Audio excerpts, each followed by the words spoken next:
KCR farm house కు పరిమితం కాకుండా ప్రజల్లోకి వచ్చి తన 10 ఏళ్ల పాలనలో ఎన్ని ఉద్యోగాలు ఇచ్చారో ప్రజలకు చెప్పాలని మంత్రి కోమటిరెడ్డి వెంకటరెడ్డి డిమాండ్ చేశారు.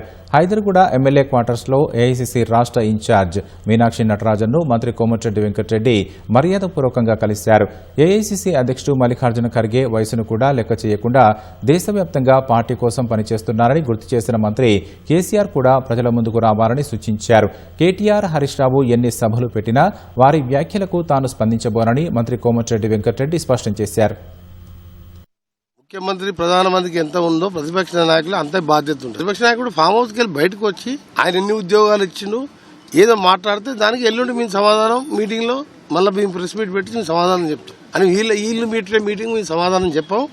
గతంలో కూడా చెప్పిన ప్రతిపక్ష నాయకుడు ఫామ్ హౌస్ బయటికి రావాలి, ఎన్ని ఉద్యోగాలు ఇచ్చినో చెప్పాలి, ఇంకేమైనా సమస్య మీద చెప్పాలి. కారణం దానికి మీ కౌంటర్గా మాట్లాడు తప్ప నేను హరీష్ రావు, కేటీఆర్ దాని మీద వాళ్ళు ఎన్ని సభలు పెట్టినా నేను కౌంటర్గా ఇవ్వనని చెప్పినా ఇస్తారు. కానీ నా స్టైల్ అంతే. కేసీఆర్ వచ్చి రేపు ఎల్బీనగర్లో మాట్లాడితే నేను ఎల్లుండి మీతో మాట్లాడతా.